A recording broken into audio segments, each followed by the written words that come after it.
கர்த்தருடைய பரிசுத்த நாமத்திற்கு மகிமை உண்டாவதாக.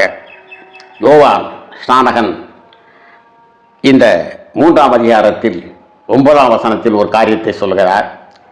மிக மிக மிக கவனிக்கத்தக்கக்கூடிய ஒரு காரியமாக இது இருக்கிறது. அவர் சொல்லுகிறார், இந்த ஞானஸ்தானம் கெடுக்கிறதுக்காக தங்களுடைய பேர் செல்வாக்கு, தாங்கள் நீண்டகால உறுப்பினர்கள், தாங்கள் அதிகமான பணம் கட்டி கொண்டிருக்கிறவர்கள், தாங்கள் எலெக்ஷனில் நிற்கக்கூடிய அளவுக்கு எங்களுக்கு இதெல்லாம் சபைக்கு மட்டுமல்ல, நான் இந்த நாள் இந்த 40 நாள் இந்த சிஎஸ்எஸ் வச்சு இந்த காரியங்கள் அறிந்து கொள்ள வேண்டும் என்கிறதெல்லாம் சொல்லிக் கொண்டிருக்கிறேன். இது பெந்தைக்கோஸ்துக்கும் பொருந்தும், ஆர்சிக்கும் பொருந்தும், மாத்தோமாவுக்கும் பொருந்தும், பிரதரனுக்கும் பொருந்தும். எல்லா விதமான முட்டைக்கோஸாக இருந்தாலும் எதுவாக இருந்தாலும் எல்லா கோஷ்டிகளுக்கும் 4500 50,000 கோஷ்டிகளுக்கும் பொருந்தும். இருந்தால் பைபிள் சொல்வதை நான் தங்குதலை என்று சொல்லுகிறேன்.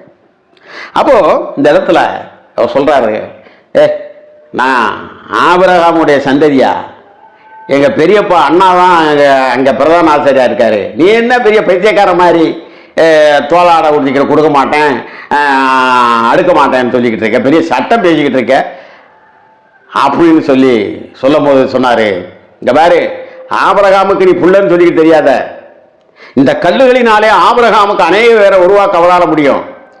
அன்னைக்கு கர்த்தர் நினைத்திருந்தால் அந்த மலைகள், அந்த மலையில் இருக்கக்கூடிய அந்த ஜனங்கள் எகிப்துக்கு கடந்து போகும்போது அந்த வணங்காக்கல் ஜனங்களை எல்லாம் அழிச்சிட்டு ஒரு மோசையை முன்னிலைப்படுத்தி அங்க இருக்கக்கூடிய காடு மலைகள் இருக்கக்கூடிய கம்பு குச்சியை அங்க இருக்கக்கூடிய எல்லாத்தையுமே அவர் மக்களை ஆக்கியிருக்க முடியும்.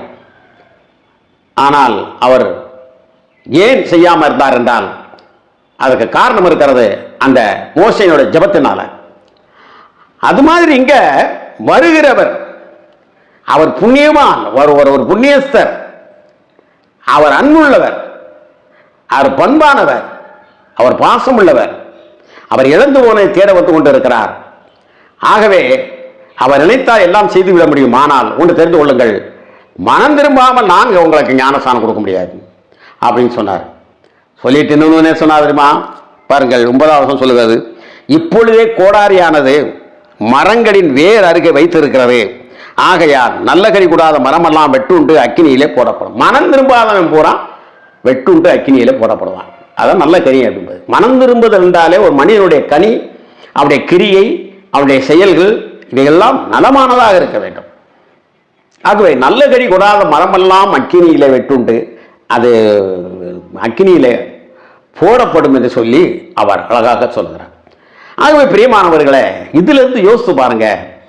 போதகர்களுக்கும் சரி, விசுவாசிக்கும் சரி, எடுக்கிறவர்களுக்கும் சரி, கொடுக்கிறவர்களுக்கும் சரி, எடுக்கிறவர்களும் நல்ல கனி கொடுக்க வேண்டும். எதற்கும் ஆசை இல்லாதவர்களாக இருக்க வேண்டும். கிரியைகள் நல்ல கிரியைகளாக இருக்க வேண்டும். தேவனால் போற்றப்படக்கூடிய அளவிலே இருக்க வேண்டும். செய்களுக்குள்ளே பிறந்தவர்களே யோவானை பார்க்கல ஒரு பெரியவர் இல்லவே இல்லை என்று சொல்லக்கூடிய அளவிலே, அன்றைக்கு கர்த்தராகிய இயேசு கிறிஸ்து சொல்லக்கூடிய அளவிலே அவன் பார்ப்பதற்கு ஒரு காட்டு பிராண்டியை போல அவன் இருந்து கொண்டிருந்தான் கூட அவனுடைய கிரியை அவ்வளவு அழகாக இருந்தது. அதுபோல உன்னுடைய கிரியையும் எப்படிப்பட்டதாக இருக்கிறது. நீ ஞானஸ்தானம் கொடுக்கிறேன் என்பது அது ஒரு பெரிய பெருமையாக ஆக்கிவிட்டார்கள். ஆனால் நீ ஞானஸ்தானம் கொடுக்கிறவன் உன்னுடைய கண் எப்படிப்பட்டதாக இருக்கிறது, உன்னுடைய கண் எதை பார்க்கிறது, உன் மூக்கு எதை சுவாசிக்கிறது, உன்னுடைய சிந்தனை இவெல்லாம் எதை எண்ணுகிறது, இரவிலே நீ தூங்குகிற பொழுது நீ என்ன செய்து கொண்டிருக்கிறாய், நீ எப்படிப்பட்டவனாக இருக்கிறாய், தேவன் விரும்புகிற வாழ்க்கை வாழ்கிறாயா? கொடுக்கிறவன் யோசிக்க வேண்டும்.